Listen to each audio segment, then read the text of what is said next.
దేవునికి స్తోత్రం కలిగినాక దేవుని బిడ్డారా, ఈరోజు దేవుని యొక్క సన్నిధిలో ప్రభు అయిన యేసు క్రీస్తు వారు ఈ లోకంలోనికి రావటము, ఆయన శ్రమ పొందటము, ఆయన మన కొరకు మరణించటము, ఆయన చేసినటువంటి ఆ బలియాగము, బలిదానం అనేది మనం జ్ఞాపకం చేసుకుంటూ ఉన్నాం. అది యేసు ప్రభు వారు ఎందుకు వచ్చారు, ఎందుకు ఆయన చనిపోయారు అని మనం చాలా విషయాలు జ్ఞాపకం చేసుకున్నాం. అయితే ఈరోజు దేవుని లేఖనాల్లో ఉంచి మరొక చక్కటి మాట మనం జ్ఞాపకం చేసుకుందాము. యేసు ప్రభు వారు ఎందుకు లోకంలోనికి వచ్చారయ్యా అంటే, పౌలు గారు రాస్తూ రోమిలకు రాసిన పత్రికలో 8వ అధ్యాయం ముందు 15-16 వచనాల్లో ఒక విషయాన్ని మనకు తెలియజేస్తూ వచ్చారు. ఏలయనగా మరలా భయపట్టకు, మీరు దాస్యపు ఆత్మను పొందలేదు కానీ దత్తపుత్ర ఆత్మను పొందితిరి. ఆ ఆత్మ కలిగిన వారమై మనము అబ్బా తండ్రి అని మొర్రపెట్టుచూ ఉన్నాము. మనము దేవుని పిల్లలమని ఆత్మ తానే మన ఆత్మతో కూడా సాక్ష్యమిచ్చుచూ ఉన్నది. హల్లెలూయా. ఏం చెప్తున్నాడు ఇక్కడ? దేవుని యొక్క సన్నిధిలో యేసు క్రీస్తు వారు రావటం ద్వారా ఏమైందయ్యా అంటే, మన జీవితాల కొరకు ఆయన శ్రమపడ్డారు, ఆయన రక్తాన్ని కార్చారు, ఆయన చనిపోయారు, తిరిగి లేచారు. అయితే ఆయన వచ్చి మన కొరకు పడిన శ్రమ ద్వారా మన జీవితాలకి మరలా కుమారత్వాన్ని అనుగ్రహించాడు అని జ్ఞాపకం చేస్తున్నామన్నమాట. ఎందుకు అంటే, దేవుని యొక్క సన్నిధిలో మనము ఎల్లప్పుడూ కూడా ఆ తండ్రి అయిన దేవుని దగ్గరికి తీసుకురావాలని ప్రభువు కోరుకుంటా ఉన్నాడు. కారణం ఏంటంటే, మొదటి మానవుడైనటువంటి ఆదాము దేవుని సన్నిధిలో సృజించబడిన తర్వాత పాపం చేసినప్పుడు బయటకు తోలివేయబడ్డాడు. అప్పటి నుంచి తండ్రి అనే పేరు కానీ అబ్బా అనే పేరు కానీ పిలిచేటువంటి అవకాశము లేకుండా పోయింది. కారణం ఏంటంటే, ఆయన ఆత్మస్వరూపుడుగా ఉన్నటువంటి వాడు కనుక వారిని కూడా ఆత్మస్వరూపులుగాను తన యొక్క పోలిక చొప్పున తన యొక్క స్వరూపమందు ఆయన యొక్క సమస్తమైనటువంటి మహిమతో నిర్మించాడు, అంటే సృజించాడు. కానీ ఇప్పుడు ఆదామవులు ఏం చేశారు? పాపం చేశారు. అందువల్ల ఏమైందంటే, దైవ సంబంధమైనటువంటి ఆత్మ సంబంధమైనటువంటి ఆ సమస్తమైనటువంటి మహిమను వాళ్ళు పోగొట్టుకొని దేవుడి నుంచి, అంటే తండ్రి అయిన దేవుడి నుంచి వారు బయటికి త్రోసివేయబడ్డారు. ఇప్పుడు తండ్రి అయిన దేవుడి నుంచి బయటకు త్రోసివేయబడ్డారు కనుక ఇప్పుడు ఏమాత్రం కూడా వాళ్ళు తండ్రి అని పిలిచే అవకాశము లేకుండా పోయింది. బహుశా నేను అనుకుంటాను కదా, తోటలో ఉన్నంతసేపు నానా అని పిలుచుంటాడు, తండ్రి అని పిలుచుంటాడు ఆదాము కదా. ఎందుకంటే ఆయన తండ్రి, ఈయన కుమారుడు, ఈయన పుట్టించినవాడు, కలుగు చేసినవాడు, రూపించినవాడు ఎవరు? ఆయనే. కనుక ఆయనే కలుగు చేశాడు కనుక ఆయన తండ్రి అయి ఉన్నాడు. అందుకని లేఖనాలు రాయబడుతుంది, నిన్ను సృజించిన వాడు నీకు తండ్రి అయి ఉన్నాడు అని రాస్తున్నాడు. ఆయన సృజించాడు కనుక ఆయన తండ్రి. ఇప్పుడు ఎవరైతే రూపిస్తారో వాళ్ళే తండ్రి. కనుక ఆదాము అవ్వల్ని రూపించిన వాడు ఎవరు? దేవుడు. దేవుడు కనుక ఆయన ఇప్పుడు తండ్రి అయి ఉన్నాడు. కనుక ఆ ఏదైనా తోటలో వారు ఉన్నంతసేపు ఆయన్ని తండ్రి అని పిలిచారు. కానీ ఎప్పుడైతే వారు పాపం చేశారో దేవుడు వాళ్ళని పిలిచినప్పుడు వారు దేవుని ఎదుటికి రాకుండా ఏం చేశారు? ఆ చెట్టు చాటులో దాక్కుండి పోయి అన్నారు. అంటున్నారు కదా, ఎక్కడున్నావు ఆదాము అంటే ప్రభువా అంటున్నాడు. ఇదిగో మేము పాపం చేశాము కనుక మేము దాక్కున్నామని చెప్పారు వాళ్ళు. అయితే ఇక్కడ దేవుని యొక్క సన్నిధిలో నుంచి వారు బయటకు తోలివేయబడిన కాడ నుంచి వాళ్ళు దేవుడు అనే పిలిచారు కానీ తండ్రి అని పిలిచే అవకాశం వాళ్ళకి లేకుండా పోయింది. అందువల్ల ఇప్పుడు తండ్రి అయిన దేవుడు ఏం చేస్తాడయ్యా అంటే, ఆయనే కుమారుడుగా లోకానికి వచ్చాడని మనం చాలాసార్లు మనం జ్ఞాపకం చేసుకుంటూ వచ్చాం. ఆయన కుమారుడైనటువంటి ఆయనగా లోకానికి వచ్చినప్పుడు ఏం చేశాడు? ఆ యొక్క మానవాళిని తిరిగి తండ్రి అని పిలవటానికి, అబ్బా అని పిలవటానికి, ఇక్కడ వాడబడినటువంటి అబ్బా అనే పదానికి అరామిక్ భాషలో ఉన్నటువంటి పదం అది. అరామిక్ భాషలో ఉన్నటువంటి పదాన్ని యేసు ప్రభువు వారు వాడారు. అదే మాటనే పౌలు గారు కూడా వాడుతూ ఇక్కడ రోమిల పత్రిక 8వ అధ్యాయం 15వ వచనంలో మనకు జ్ఞాపకం చేస్తున్నాడు.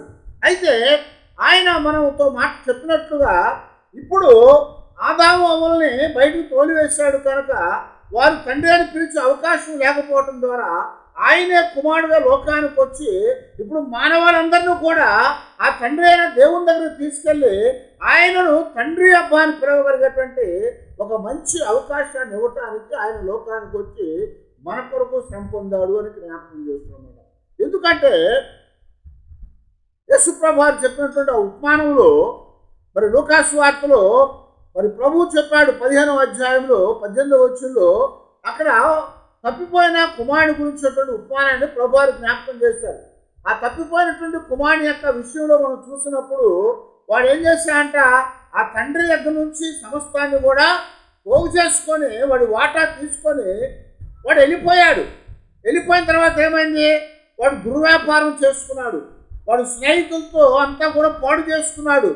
చివరికి వాడు సమస్తాన్ని కూడా కోల్పోయినటువంటి వాడే ఏమీ లేని పరిస్థితిలోకి వచ్చినప్పుడు ఇక్కడ 18వ వచనంలో రాస్తున్నాడు కదా, తండ్రి నేను పరలోకమునకును విరోధముగాను నీ ఎదుటను పాపము చేసి తిని ఇక మీదట నీ కుమారుడని అనిపించుకుంటకు యోగ్యుడను కాను, నన్ను నీ కూలివారిలో ఒకనిగా పెట్టుకొనమని తండ్రితో చెప్పుందని అనుకొని లేచి తండ్రి వద్దకి వచ్చాడు. ఇప్పుడు ఏమైందట, వాడు వెళ్ళిపోయాడు, అంతా కూడా పాడు చేసుకున్నాడు. చివరికి ఏమి లేనటువంటి పరిస్థితుల్లోనికి వెళ్ళిపోయి తినడానికి తిండి కూడా లేక పందుల చేత త్రోసివేయబడినటువంటి వాడే తన జీవితంలో వాడు అనుకుంటున్నాడు కదా, ఇప్పుడు ఎక్కడికి వెళ్ళాలయ్యా అంటే తిండి కావాలంటే తిండి దొరికే స్థలంలోకి వెళ్ళాలి. ఆ స్థలం ఎక్కడ ఉంది, తను విడిచిపెట్టి వచ్చినటువంటి ఇల్లే. కనుక ఇప్పుడు విడిచిపెట్టి వచ్చినటువంటి ఇల్లే తిండి దొరికే స్థలం. ఎందుకంటే అక్కడ యజమానుడు ఉన్నాడు, తండ్రి ఉన్నాడు, అక్కడ అనేక మంది పనివారు ఉన్నారు. ఆ పనివారు అందరికి కూడా ఏం దొరుకుతూ ఉందట, మంచి భోజనము 3 పూట్ల దొరుకుతూ ఉంది. కనుక అక్కడ తప్ప మరి ఎక్కడ కూడా నాకు మరలా ఈ యొక్క తిండి దొరకదు. కనుక ఇప్పుడు వాడికి బుద్ధి వచ్చి అనుకున్నాడు కదా, నేను లేచి వెళ్ళి తండ్రి ఇదిగో పరలోకానికి విరోధంగాను నీకు నీ ఎదుట పాపం చేశాను కనుక ఇక మీదట నేను నిన్ను తండ్రి అని పిలవలేదు, నేను నీ కుమారుడుగా యోగ్యుడను కాను, కనుక నీ పనివాళ్ళలో నన్ను ఒకరిగా చేర్చుకో ఇప్పుడు, ఎందుకంటే తిండిలాగా తెచ్చిపోతా ఉన్నావు అని తండ్రి దగ్గరికి వెళ్ళి ఆ తండ్రి అయినటువంటి ఆయనని యజమానిగా ఎంచి బతిలాడుకోవాలనుకున్నాడు. అక్కడికి వెళ్ళి లేచాడు, అక్కడికి వెళ్ళాడు. అక్కడ వెళ్తూ ఉండగా ఏమైంది, ఆ తండ్రి దూరం నుంచి చూస్తూ ఉన్నాడట. ఆ తండ్రి దూరం నుంచి చూస్తూ ఉన్నాడు. చూస్తున్నటువంటి తండ్రి ఏమయ్యాడు, పరిగెత్తుకొని వెళ్ళి వాడి మీద మెడ మీద పడి వాడిని కౌగులించుకొని ముద్దాడి ఏడ్చి దుఃఖపడి వాడిని తీసుకొని వచ్చి శుభ్రం చేశాయని యేసు ప్రభువు మనకు జ్ఞాపకం చేశాడు. అయితే ఇప్పుడు యేసుక్రీస్తు వారు మన కొరకు లోకంలోనికి ఎందుకు వచ్చాయి అంటే, ఇప్పుడు దాకా ఆ కుమారుడికి ఎలాంటి తత్వం ఉంది, ఇప్పుడు వాడు కుమారుడుగానే ఉన్నాడు. తండ్రి దగ్గర నుంచి బయటకు వచ్చేటప్పుడు బయటకు వచ్చినాక ఏమైంది, ఆ కుమారత్వాన్ని పోగొట్టుకున్నాడు. ఆ కుమారత్వం పోయిన తర్వాత ధనమంతా కూడా పోయింది. ఆ ధనం పోయిన తర్వాత ఇప్పుడు వాడి యొక్క మనసులో ఏం కలిగి ఉన్నాడు, నేను ఆ యొక్క తండ్రి దగ్గరికి వెళ్ళి నీ పనివాడలో ఒక పనివాడుగా ఉంటాను అంటే ఏమైంది, దాస్యపు ఆత్మ అనేది వాడి లోపలికి వచ్చేసింది కదా. కుమారాత్మ అనేది పోయిందాడికి. ఇప్పుడు దాకా కుమారుడుగానే ఉన్నాడు, కానీ ఇప్పుడు వాడి లోపలికి ఏమొచ్చిందట, దాస్యపు ఆత్మ వచ్చేసింది. ఆ దాస్యపు ఆత్మ వాడి లోపలికి వచ్చింది కనుక ఇప్పుడు ప్రభువారు ఏం చెప్తున్నాడంటే, పౌలు గారి ద్వారా మాట్లాడుతూ ఇప్పుడు మనము దాస్యపాత్రను కలిగిన వారం కాదు. అందుకొరకే ఆ 8వ అధ్యాయం 16వ వచనంలో రోమపత్రిక ఏమంటున్నాడు, మనము దేవుని పిల్లలమని ఆత్మ తానే మన ఆత్మతో కూడా సాక్ష్యం ఇచ్చుచూ ఉన్నాడు. హల్లెలూయా. ఏమనండి, ఆయనే తానే అంటే ఆత్మనే మన ఆత్మతో మనము దేవుని పిల్లలమని సాక్ష్యం ఇస్తూ ఉందట. మన లోపలకు ఏమొచ్చింది, దాస్యాత్మ వచ్చింది. ఇప్పుడు కుమారత్వాన్ని పోగొట్టుకున్నాము కనుక దాసుడుగా ఉండటానికి మనం ఇష్టపడతా ఉన్నాము. అయితే దాస్యాత్మను కాదు మనకి ఇచ్చింది దేవుడు. ఏమాత్మ ఇచ్చాడట, యేసుక్రీస్తు వారిని పంపించి ఆయన ద్వారా మన జీవితాలకి కుమారాత్మను ఇచ్చాడు. మళ్ళా దాస్యాత్మను ఇవ్వలేదు, కుమారాత్మను ఇచ్చాడు. అందుకనే మనం గమనిస్తూ ఉన్నప్పుడు హెబ్రీ పత్రికలో మనకు రాయబడతా ఉంది, అలాగే గలతీ పత్రికలో మనకు రాయబడతా ఉంది.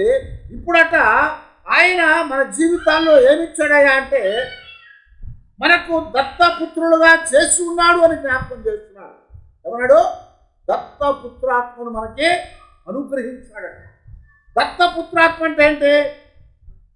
దత్తపుత్రాత్మ అంటే ఇప్పుడు మరలా మనల్ని కుమారులుగా దత్తత తీసుకున్నాడు.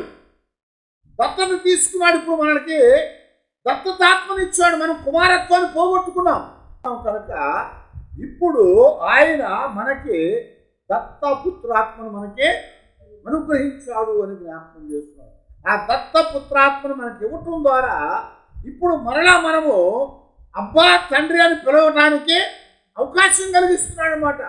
ఆ అవకాశం కావాలంటే మన జీవితాల్లో మనము ఆ దత్తపుత్రాత్మను కలిగి ఉండాలి.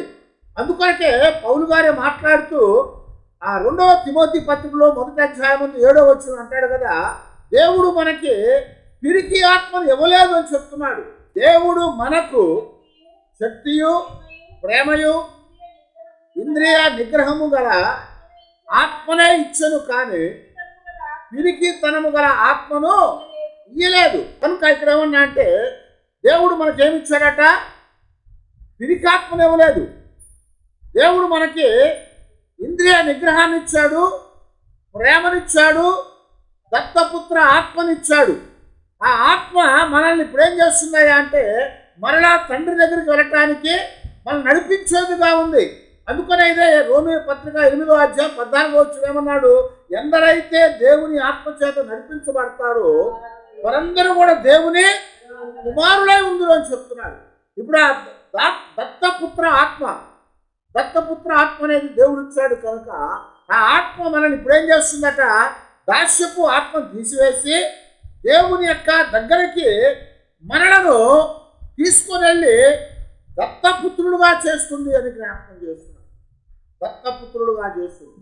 ఇప్పుడు దత్త తీసుకున్నా సరే, జన్మించినా సరే మనం ఏమని పిలుస్తాము? తండ్రి అని పిలుస్తాము, నాన్న అని పిలుస్తాం కదా.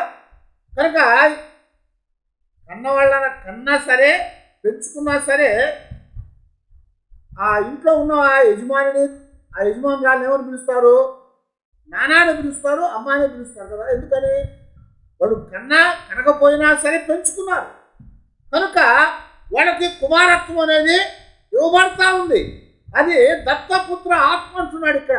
ఆ ఆత్మను ఆయన ఇచ్చి మనకి ఇప్పుడు మనము స్వీకృత పుత్ర ఆత్మను కలిగిన వారమై ఉన్నాము అని మరోసారి అదే రెఫరెన్స్ బైబిల్లో మనకి జ్ఞాపకం చేస్తున్నాము. ఏలయనగా మరలా భయపట్టకు, మీరు దాస్యపు ఆత్మను పొందలేదు, కానీ స్వీకృత పుత్ర ఆత్మను. అంటే స్వీకృత పుత్ర ఆత్మ అంటే దత్తపుత్రుడు. దత్తత అంటే ఏంటి? దత్తత అంటే తీసుకోవటం, అంటే స్వీకరించటం.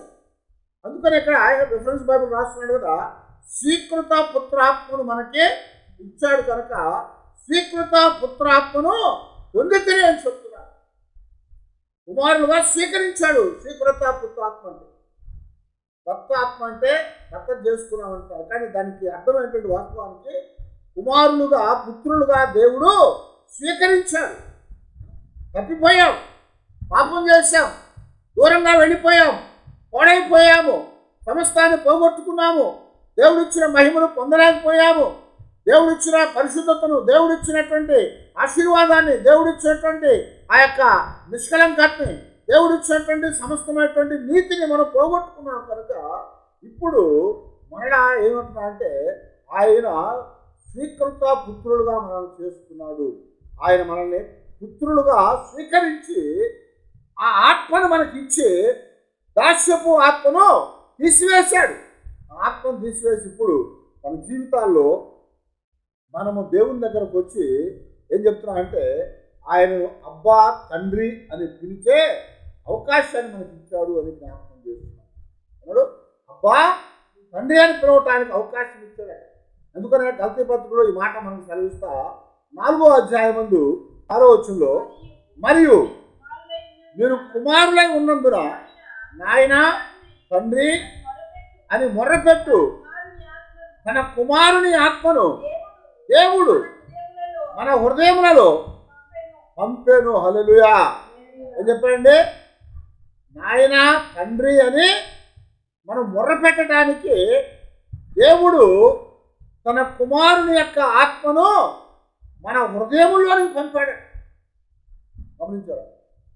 మన హృదయాల్లోకి పంపాడు ఆ యొక్క కుమారుని యొక్క ఆత్మ, దత్తపుత్ర ఆత్మ, స్వీకృత పుత్ర ఆత్మ మన హృదయాల్లోకి ఇచ్చాడు. ఆ ఆత్మ మన హృదయాల్లోకి రాగానే ఏమైంది? దాస్యపు ఆత్మ అనేది బయటికి వెళ్ళిపోయింది. దాస్యపు ఆత్మ బయటికి వెళ్ళిపోయింది కనుక ఆ దాస్యపు ఆత్మ పోయినప్పుడు దేవుడు ఇచ్చేటువంటి దత్తపుత్ర ఆత్మ అనేది మన లోపల నిలబడింది. ఆ దత్తపుత్ర ఆత్మ మనలో ఉండటం వలన ఇప్పుడు ఏమని పిలవగలుగుతున్నాం? మరలా దేవుడా అంటలేదు, ఏమంటున్నాము? తండ్రి, అబ్బా, నాయన అని పిలుస్తున్నాం. అబ్బా అంటే అరామిక్ పదము, అది అరామిక్ పదము. ఆ పదాన్ని ప్రభువారు కూడా పిలిచారు. పౌలు గారు కూడా ఇక్కడ ఉపయోగించి మనతో మాట్లాడుతున్నారు. కనుక ఇప్పుడు మనం అందరము కూడా అబ్బా, నాయన అని పిలిచేటువంటి ఆ యొక్క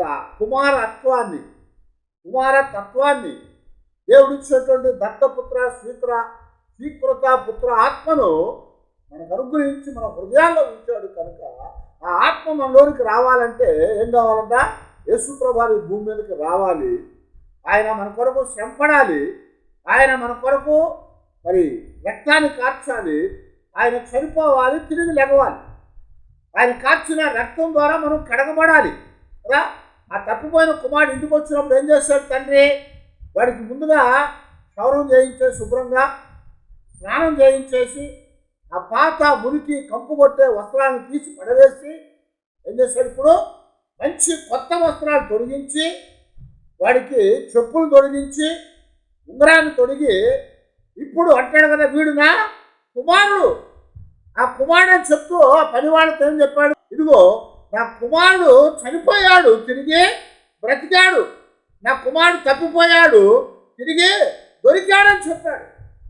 అలా ఇప్పుడు తండ్రి కూడా మనల్ని ఏమంటున్నా అంటే, వీళ్ళు నా కుమారుడు, నా కుమార్తెలు, వీళ్ళు చచ్చిపోయారు, మళ్ళా బ్రతికారు. వీళ్ళు ఎలా బ్రతికారు?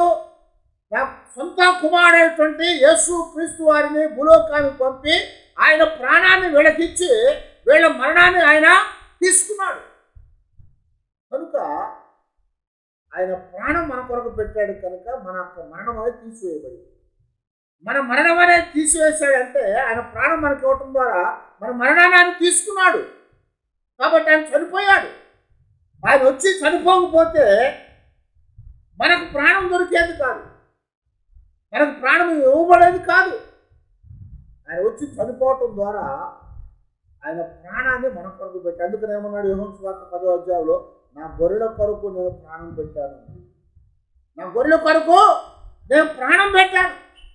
నా ప్రాణాన్ని పెట్టడానికి, దాన్ని తిరిగి తీసుకోవడానికి నాకు అధికారం ఉంది.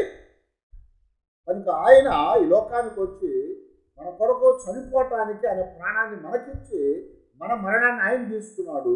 ఆయన జీవాన్ని మనకిచ్చాడు. మన శాపాన్ని, మన పాపాన్ని అంతటినీ ఆయన తీసుకున్నాడు. కాబట్టి ఆయన కొట్టబడ్డాడు, మనమేమో తప్పించబడ్డాము అని మనం.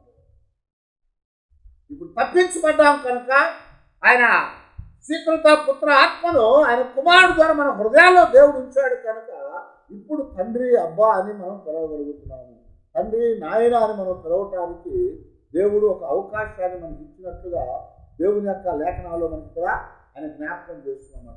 అందుకొరకే 2 కొరింథీయులకు రాసిన పత్రికలో కూడా 3వ అధ్యాయంలో 17వ వచనం మనం చూస్తూ ఉంటే, ప్రభువే ఆత్మ, ప్రభువు యొక్క ఆత్మ ఎక్కడ ఉండునో అక్కడ స్వాతంత్ర్యం ఉండును. మనమందరమును ముసుగులు లేని ముఖముతో ప్రభు యొక్క మహిమను అద్దం వలె ప్రతిఫలింప చేయుచు మహిమ నుండి అధిక మహిమలోనికి పొందుచు ప్రభువు ఆత్మ చేత ఆ పోలికగాను మార్చబడుతున్నాము. హల్లెలూయా. ఎవరనండి పౌలు గారు? మన జీవితాల్లో ఇప్పుడు మనం ఏం చేయబడుతున్నామట? ఆయన ఆత్మ మనలోకి ఇచ్చాడు కనుక మన జీవితాల్లో మనం ఆత్మ కలిగిన వారమై ఇప్పుడు ఆయన పోలికగా మనం మార్చబడుతున్నాము అంటున్నాడు. మహిమలో నుంచి అధిక మహిమలోకి దాటించబడుతున్నాము. ఆయన పోలికగా మనం మార్చబడుతున్నామట. కుమారుడుగా స్వీకరించాడు కనుక ఆ కుమారత్వాన్ని మనకి ఇచ్చాడు, ఆ ఆత్మను మనకి ఇచ్చాడు కనుక మనం అందరం కూడా ఆయన పోలికగా మార్చబడ్డామంటే ఇప్పుడు ఏమంటే ఆయన మనకు తండ్రి అయి ఉన్నాడు, ఆయన పిల్లలమై ఉన్నాం. మనము ఆ యొక్క కార్యాన్ని చేయటానికి యేసుప్రభువు లోకానికి వచ్చాడని చెప్తున్నాడు. అందుకొరకే అదే రోమిలకు రాసిన పత్రికలోనే 4వ అధ్యాయంలో 17వ వచనంలో ప్రభు మాట్లాడుతూ చెప్తున్నాడు కదా, తాను విశ్వసించిన దేవుని ఎదుట అనగా మృతులను సజీవులనుగా చేయవాడును, లేని వాటిని ఉన్నట్లుగానే పిలుచువాడునైనా దేవుని ఎదుట అతడు మనకందరికీ తండ్రి అయి ఉన్నాడు. హల్లెలూయా. ఇందుకు మూలముగా అనేక జనములకు తండ్రినిగా నియమించుకుని అని రాయబడి ఉన్నది. ఏం చేశాడంట? అనేకమైన జనములకు తండ్రిగా నియమించాడు. కాబట్టి ఇప్పుడు మనము ఏం చేయబడుతున్నామట? ఆయన సన్నిధిలో మనమందరము కూడా కుమారత్వాన్ని పొందగలుగుతున్నాము. ఆయన పిల్లలంగా చేయబడతా ఉన్నాం. ఆయన సన్నిధిలోనికి వచ్చి మనమందరము కూడా జీవించే భాగ్యాన్ని దేవుడు మనకి ఇచ్చాడు కనుక ఆయన పిల్లలమై ఉన్నాము అంటున్నాడు. ఎఫెసీయులకు రాసిన పత్రికలో కూడా 2వ అధ్యాయంలో 13వ వచనంలో మాట్లాడుతూ పౌలు అంటాడు కదా, అయినను మునుపు దూరస్తులైన మీరు ఇప్పుడు క్రీస్తు యేసునందు క్రీస్తు రక్తం వలన సమీపస్తులై ఉన్నారు. ఏమన్నాడు? ఇప్పుడేం చేయబడ్డామట? సమీపస్తులుగా తీసుకురాబడ్డాం. ఆయనకు దగ్గరగా, దేవునికి దగ్గరగా తీసుకురాబడ్డాం. దేవుని ఆత్మ మనకిచ్చి మనను ఆయన పిల్లలుగా చేసుకొని మరలా ఆయనకి దగ్గరగా తీసుకొని వచ్చాడు కనుక ఇప్పుడు మరలా మనమందరం కూడా తండ్రి అబ్బా అని పిలవలసిన అవకాశాన్ని దేవుడు మనకి అనుగ్రహిస్తున్నాడు అంటాను. దాని కొరకు యేసుప్రభువు కూడా ఆయన సొంత కుమారుడై ఉన్నాడు కనుక ఆయన అబ్బా తండ్రి అని పిలిచాడు. చూడండి, మార్కు సువార్తలో 14వ అధ్యాయంలో 36వ వచనంలో మనం గమనిస్తూ ఉంటే యేసుప్రభువు ఆ యొక్క శ్రమను పొందేటువంటి ఆ సమయంలో ఆ గచ్చమైన తోటలోకి వెళ్ళినప్పుడు, నాయనా తండ్రి నీకు సమస్తము సాధ్యమే, ఈ గిన్నె నా యొద్ద నుంచి తొలగించు అయినను నా ఇష్ట ప్రకారము కాదు కానీ నీ చిత్త ప్రకారమే కానిమ్ము అని ప్రార్థన చేశాడు. ఏం చేశాడు ఆయన? నాయనా తండ్రి నీకు సమస్తం కూడా సాధ్యమే, ఇదిగో ఈ గిన్నె నేను భరించలేకుండా ఉన్నాను. ఈ మనుషుల యొక్క పాపం అంతా ఇందులో పోయబడింది, అది సంభారముగా మరుగుతూ ఉంది. అయితే దాన్ని నేను స్వీకరించినటువంటి బాధపడతా ఉన్నాను. అది నీ చిత్తం అయితే నా దగ్గర నుంచి తొలగించు, కానీ అది నీ చిత్తం. అది దాన్ని జరిగించడానికి నేను లోకానికి వచ్చాను కనుక నీ చిత్తమైతే అది నా దగ్గర నుంచి తొలగించు, కానీ నీ చిత్తమే సిద్ధింప చేయమని యేసుప్రభువు ఆ గచ్చమైన తోటలో ప్రార్థన చేశాడు. ఆయన వేదన పొందాడు. ఆ వేదన పొందుతూ ప్రార్థన చేస్తూ ఇదే మాటలు అక్కడ వాడుతూ ఉన్నాడు. ఎందుకంటే ఆయన సొంత కుమారుడు. అందుకని ఏమంటాడు? ఆయన జనతేక కుమారుడు అన్నాడు. జనతేక అంటే ఏంటి? జనతేక అంటే జన్మించిన, జన అంటే జన్మ, జన్మించిన కుమారుడు ఆయన. ఆయన జన్మించిన కుమారుడు. కానీ మనం ఎవరు అంట? స్వీకృత పుత్రులమే. ఇప్పుడు మనం అందరం కూడా స్వీకృత పుత్రులు. మనం అందరము కుమారులం కాదు, సొంత జన్మించిన కుమారులం కాదు. ఎందుకని? ఆదాము ఒక్కడే జన్మించిన కుమారుడు. ఆయన పాపం చేసి బయటకు తోలివేయబడ్డాడు కనుక ఆ కుమారత్వం అనేది పోయింది. అయితే ఇప్పుడు మరలా దేవుడు కుమారుడుగా మనం చూడాలనుకుంటున్నాడు కనుక మన కొరకు ఆయన ఎదురు చూస్తున్నాడు. అయితే ఆయన నీతిమంతుడై ఉన్నాడు, న్యాయవంతుడై ఉన్నాడు కనుక ఆయన దగ్గరికి మరలా లోపలికి రావడానికి అవకాశం లేదు. అందుకొరకే ఏదేను తోటలోంచి వాళ్ళని బయటకు తోలేసిన తర్వాత దేవుడు ఏం చేశాడట, ఆ ఏదేను తోటకి కావలుంచాట. దేవదూతలను స్వరూపులను అక్కడ కావలుంచాడట. స్వరూపులను కావలుంచడం మాత్రమే కాదు, అగ్ని ఖడ్గ జ్వాలల్ని అడ్డుగా ఉంచాడట. అగ్ని ఖడ్గ జ్వాలల్ని అడ్డుగా ఉంచాడు. ఎందుకంటే ఒకవేళ ఇప్పుడు ఆదాము అవ్వలకి ఏమైంది, తెలివి వచ్చింది కదా, సాతానుకున్న కుయుక్తి వచ్చింది, సర్పానుకున్న కుయుక్తి వచ్చింది. ఆ కుయుక్తి ద్వారా, ఆ అధికమైన తెలివి ద్వారా, దొంగ తెలివి ద్వారా ఏం చేస్తాడంట, మరలా లోపల దూరతాడేమో. అందులోకి దూరితే ఏమవుద్ది, ఈసారి మళ్ళా తెలివినిచ్చే చెట్టు ఫలాలు తిండి, ఈసారి ఏం తింటాడు, జీవవృక్ష ఫలాలు తింటాడేమో అని దేవుడు వాళ్ళు బయటకు తోలేసి ఆ ద్వారానికి కెరూబుల్ని దూతలుగా అడ్డుగా ఉంచాడు, కావలి ఉంచాడు. వారిని కూడా తప్పించుకొని వస్తాడేమో మోసం చేశాని అగ్ని ఖడ్గ జ్వాలలు ఉంచాడు. ఖడ్గాలుగా ఉన్న జ్వాలలు అగ్ని అక్కడ గుణంగా దిగుతూ ఉంటాయి. ఎవడు కూడా లోపల పోవటానికి అవకాశం ఉండదు. ఎవడో లోపల పోవాలంటే అది ఖడ్గం అంట. ఖడ్గం అంటే ఏంటి, కత్తి, అది మీద పడితే నరికిపోతారు, నరికేస్తాయి. దాని తోడు అగ్నితో చేయబడ్డాయి, అంటే దహించేస్తాయి, వాటిని ఖండించి దహించేవిగా ఉంటాయి అన్నమాట. వాటిని కావలి ఉంచాట దేవుడు. ఎందుకోసమయ్యా అంటే మరలా లోపల ప్రవేశించి ఆ జీవవృక్ష ఫలాలు తిని బ్రతికి ఇంకా చావనేది లేకుండా ఉండకుండా వాళ్ళు బయటికి తోలేసి కుమారత్వాన్ని తీసేశాడు. వాడు నా కుమారుడు కాదు అని చెప్పాడు దేవుడు. వాడు పాపి అని చెప్పాడు, మరణానికి అప్పగించేశాడు. అయితే ఇప్పుడు మరలా ప్రేమించాడు కనుక దేవుడు ఆయన ప్రేమను మనం ఎలా వెల్లడి చేయటానికి ఆయన ఏకైక కుమారుడు, తన జనకైక కుమారుడు అయినటువంటి క్రీస్తుని లోకానికి పంపించి ఆయన మరణము ద్వారా మన మరణాన్ని తీసివేసి ఆయన ఆత్మ ద్వారా మనకి స్వీకృత పుత్ర ఆత్మనిచ్చి మన హృదయాల్లో ఇప్పుడు మనము కూడా ఆయనకి లాగా అబ్బా తండ్రి అని పిలిచి ఆయన సన్నిధిలో మొరపెట్టుకోవటానికి అవకాశాన్ని కలిగించాడని చెప్తున్నాడు. ఎందుకని పౌలు గారే మాట్లాడుతూ ఎబ్రీ పత్రికలో చెప్తారు కదా, ఇదిగో ఇప్పుడు మనందరికి కూడా ఆయన సన్నిధిలోనికి వెళ్ళటానికి ఏమొచ్చిందట, ధైర్యము. 10వ అధ్యాయం అంటాడు, ఇప్పుడు మనందరికి కూడా ధైర్యం కలిగించున్నాడు. ఆయన సన్నిధిలోనికి వెళ్తాడు.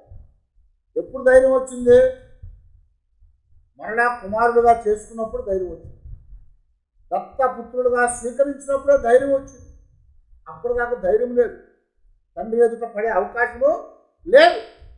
కానీ ఆయన ఏక కుమారుడు, తన యొక్క జనతైక కుమారుడైనటువంటి యేసు ప్రభువుని లోకానికి పంపి ఆయన ద్వారా శ్రమలను పెట్టి ఆయన ద్వారా మరణానికి అప్పగించి ఆయన జీవాన్ని మనకిచ్చి మన మరణాన్ని ఆయన తీసుకున్నాడు.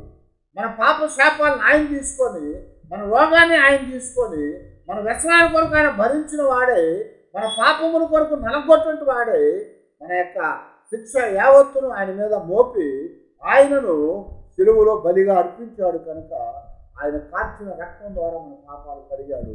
ఆయన ఆత్మ ద్వారా మనకు హృదయాలకి ఆత్మనిచ్చాడు. మరి ఆయన యొక్క కుమారత్వాన్ని మనకిచ్చి మనం ఇప్పుడు ఆయన కుమారుడుగా మనం చేయబడినటువంటి వారమే. తండ్రి అని పిలిచే భాగ్యాన్ని మనకిచ్చాడు, అబ్బా అని పిలిచే భాగ్యాన్ని మనకిచ్చాడు.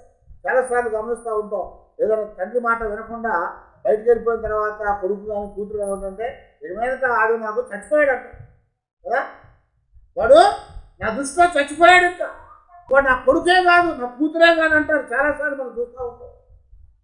కానీ ప్రేమ అనేది ఉంటుంది కనుక ఏదో ఒక మూలలో ఆ ప్రేమ ఏం చేస్తుంటే ఎప్పుడో ఒకప్పుడు మరలా కుమారులుగా కుమార్తెలుగా స్వీకరించడానికి ఒక మనసు ఎదురు చూస్తూ ఉంటుంది.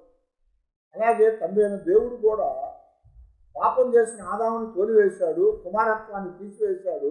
అంటే పోగొట్టుకున్నాడు ఆదాము, ఆత్మ పోయింది, మహిమ పోయింది, స్వరూపం పోయింది, ఆ యొక్క సమస్తాన్ని కోల్పోయాడు. కనుక ఇప్పుడు నాశనంలోకి వెళ్ళిపోయాడు. కనుక ఆ యొక్క మరణానికి అప్పగించబడ్డాడు. కనుక అందులో నుంచి మరలా దేవుడు బయటకు తీసుకురావటానికి ఒక గొప్ప అవకాశాన్ని దేవుడు ఇచ్చాడు.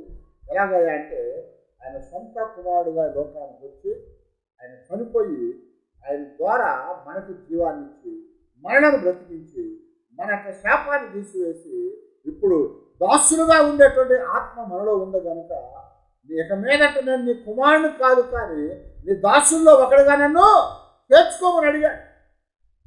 కానీ ఇప్పుడు తండ్రి అన్నాడు, నువ్వు నా దాసుల్లో ఒకడవు కాదు, నువ్వు నా కుమారుడివి అని స్వీకృత పుత్ర ఆత్మ మనకిచ్చి ఇప్పుడు మరలా మనం స్వీకరించి ఆ కుమారత్వాన్ని ఇచ్చాడు కనుక ఇక మీదట మనమందరం కూడా ముసుగులేని ముఖములతో దేవుని యొక్క స్వరూపంలోకి మనం మార్చబడిన వారమై ఆయనకి తండ్రి అబ్బా అని మనమందరం కూడా పిలవబోయేటువంటి అవకాశం దేవుడు మనకి ఇచ్చాడు.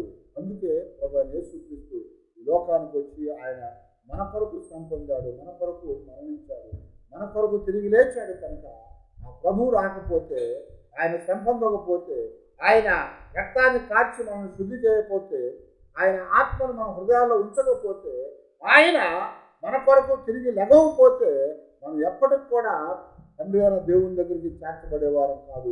ఆయన తిరిగి తండ్రి అబ్బా అని పిలిచే అవకాశం మనకి ఉండేది కాదు. ఆయన చేసిన కార్యాన్ని బట్టి ఈరోజు మనం అందరం కూడా తండ్రిని పిలవగలుగుతున్నాము, ఆయన సన్నిధిలోనికి ధైర్యముగా మనం చేరగలుగుతున్నాము. అలాంటి అవకాశం దేవుడు మనకి ఇచ్చాడు కనుక అదే ధైర్యంతో మనం అందరం కూడా ఆయన సన్నిధిలో అబ్బా తండ్రి అని పిలిచి ప్రార్థించుకోవడానికి అవకాశం ఇచ్చాడు కనుక అందరం కూడా తల వచ్చి ప్రభు దగ్గర అందరం కూడా దేవా మీకు వందనాలు స్తోత్రాలని చెప్పి సన్నిధిలో ప్రార్థన చేసుకున్నాను.